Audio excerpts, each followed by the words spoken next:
Gaza में cease fire अब पूरी तरीके से टूट चुका है और एक बार फिर से गाजा में पहले जैसी जंग शुरू हो चुकी है।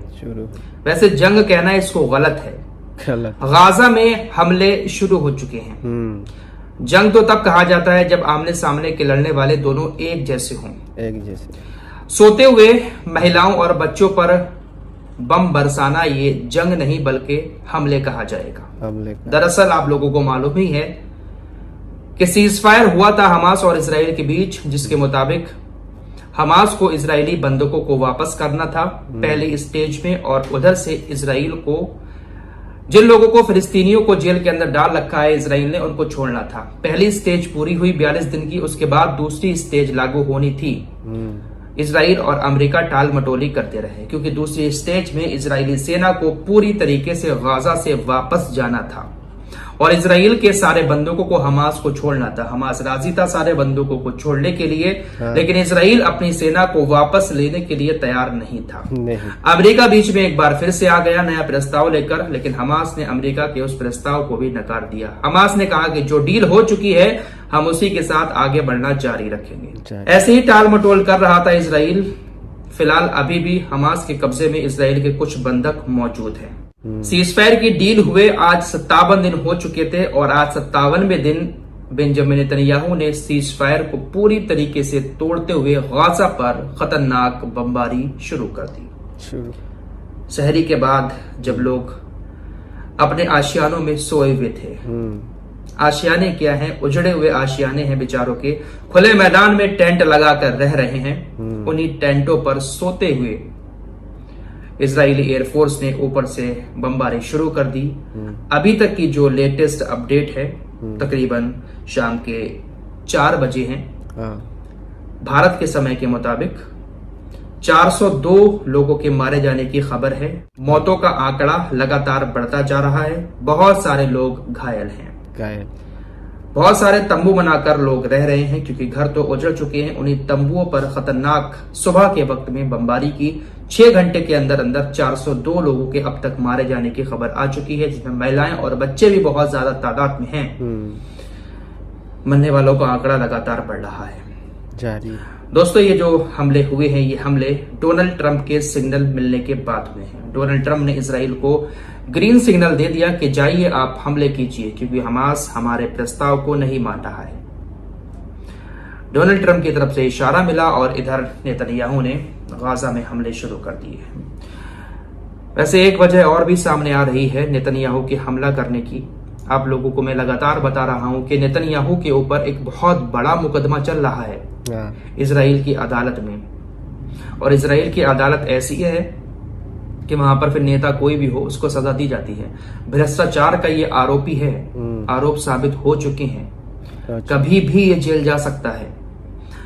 हमेशा जब भी तारीख आती है अदालत में, ये कुछ ना कुछ बहाने कर देता है या फिर गाजा पर हमले शुरू कर देता है। मंगल के दिन इसको अदालत में हाजिर होना था। अभी 4-5 दिन पहले ये अदालत में हाजिर हुआ था, जहां पर ये जज के ऊपर ही चीख पड़ा। जज के ऊपर ये चीख पड़ा और जज को ये बात बहुत ज्यादा बुरी लग गई और उसके बाद अगली सुनवाई मंगलवार को होनी थी और उससे पहले ही बेंजामिन नेतन्याहू ने गाजा पर हमले शुरू कर दिए।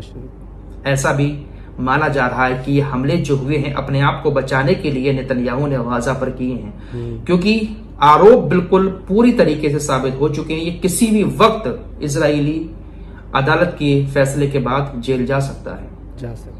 अपने आप को बचाने के लिए भी नेतन्याहू ने हमले किए हैं, ऐसे भी चर्चाएं हो रही हैं। फिलहाल डोनाल्ड ट्रंप का पूरा इसमें रोल है। डोनाल्ड ट्रंप ने एक बार फिर से ईरान को भी धमकी दे दी है कि अगर हुतीस के हमले बंद नहीं हुए तो हम ईरान के साथ भी कुछ भी कर सकते हैं। IRGC ने अपने सभी ऑफिशियल्स को अलर्ट रहने के लिए कहा है। मिसाइलों की तैनाती, मिसाइलों को एक्टिव रखने के आदेश दे दिए गए हैं। तो कह सकते हैं कि एक बार फिर से जंग जैसे हालात, युद्ध जैसे हालात मिडिल ईस्ट में पैदा हो चुके हैं। इजराइल ने ये जो हमले किए हैं, इन हमलों को आज तक के हमलों की सबसे काली रात बताया जा रहा है, क्योंकि लोग आराम से सो रहे थे सहरी करने के बाद, नमाज अदा करने के बाद, और ऊपर से बमबारी हो जाती है। और फिलहाल ये सब होता रहेगा जब तक ये आस पड़ोस के जो हुक्मरान हैं खामोश रहेंगे, और ये हमेशा खामोश रहेंगे भी, इनसे किसी भी चीज की उम्मीद नहीं की जा सकती। फिलहाल ट्रंप प्रशासन एक ऐसा दावा कर रहा है कि हमने हमास को पहले ही चेतावनी दे दी थी कि आपके ऊपर हमले होंगे, लेकिन हमास ने इस चीज को नकार दिया कि हमें ऐसी कोई चेतावनी नहीं दी गई है, ये सिर्फ अफवाहें फैलाते हैं और अपने हमलों को सही साबित करते हैं। जबकि ट्रंप का कहना है कि ट्रंप प्रशासन का कि हमने पहले ही चेतावनी दी थी कि आप हमारी बात नहीं मान रहे हैं तो आपके ऊपर हमले हो सकते हैं। फिलहाल इन हमलों के बाद खबर आ रही है कि गाजा के अंदर जो हमास का मंत्रालय है, क्योंकि हमास की ही सरकार वहां पर चलती है, तो हमास के कई सारे मंत्री मारे गए हैं। जैसे हमारे यहाँ पर अलग अलग तरीके के मंत्री होते हैं, हर देश में अलग अलग संस्थान के मंत्री होते हैं, तो कई सारे मंत्री मारे गए हैं। हमास का एक ब्रिगेडियर भी मारा गया है, तो कई बड़े नेताओं के मारे जाने की खबर आई है और ये खबर खुद कंफर्म कर दी गई है फिलिस्तीनी मंत्रालय की तरफ से। गाजा के अंदर हॉस्पिटल का क्या हाल है आप लोगों को अच्छे से मालूम है। अगर आप हमें 1-1.5 साल से फॉलो कर रहे हैं तो सारी चीजें आप लोगों को मालूम होंगी। हॉस्पिटल पूरी तरीके से तबाह हो चुके हैं। अल शिफा हॉस्पिटल के बारे में भी आप लोग जानते ही होंगे, किस तरीके से इजराइल ने उसको तबाह किया कि यहाँ पर हमास के आतंकी छिपे हुए हैं। फिलहाल अल शिफा हॉस्पिटल का हाल इस वक्त ऐसा है कि बहुत ही कम सामान के साथ चल रहा है। हालात ऐसे हो चुके हैं कि अल शिफा हॉस्पिटल ही थोड़ा बहुत सही सलामत दिखाई दे रहा है, जहां पर थोड़ा बहुत इलाज हो रहा है, लेकिन अकेला संस्थान होने की वजह से वहां पर इतने मरीज पहुंच रहे हैं। इजरायली हमलों में इतने लोग घायल हुए हैं कि हर 1 मिनट में वहां पर एक घायल की मौत हो रही है। ये कहना है अल शिफा अस्पताल के जो डायरेक्टर हैं डॉक्टर मोहम्मद अबू सलमिया का।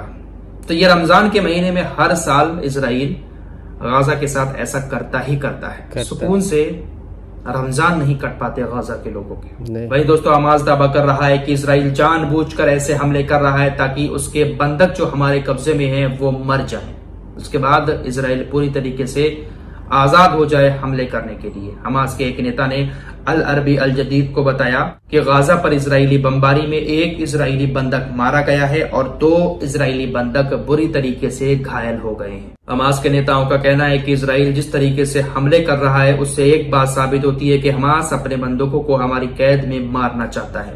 नेतन्याहू के ऊपर लगातार प्रेशर डालते हैं इजरायली यहूदी कि आप हमारे बंधकों को वापस लेकर आए।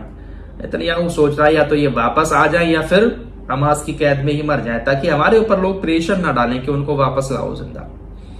हो सकता है इनका ये भी प्लान हो, ये कुछ भी कर सकते हैं, किसी को कहीं पर भी खत्म कर सकते हैं। फिलहाल अमेरिका इस वक्त ईरान को भी काफी बड़ी बड़ी धमकियां दे रहा है। ईरान ने संयुक्त राष्ट्र सुरक्षा परिषद को एक लेटर भेजा है जिसमें कहा गया है कि अमेरिकियों द्वारा की गई किसी भी आक्रामक कार्रवाई के गंभीर और विनाशकारी परिणाम होंगे, जिसके लिए अमेरिका पूरी तरीके से जिम्मेदार होगा। यूनाइटेड नेशन सिक्योरिटी काउंसिल को ईरान ने पहले ही बता दिया है कि अगर कोई गलती होती है तो फिर खतरनाक हो सकता है इस एरिया में। फिलहाल कुल मिलाकर बात यह है कि गाजा में कभी शांति होने वाली नहीं है। फिलिस्तीन हमेशा इस तरीके से इजराइल की चपेट में आता रहेगा और ये तब तक आता रहेगा जब तक गुलाम बने रहेंगे।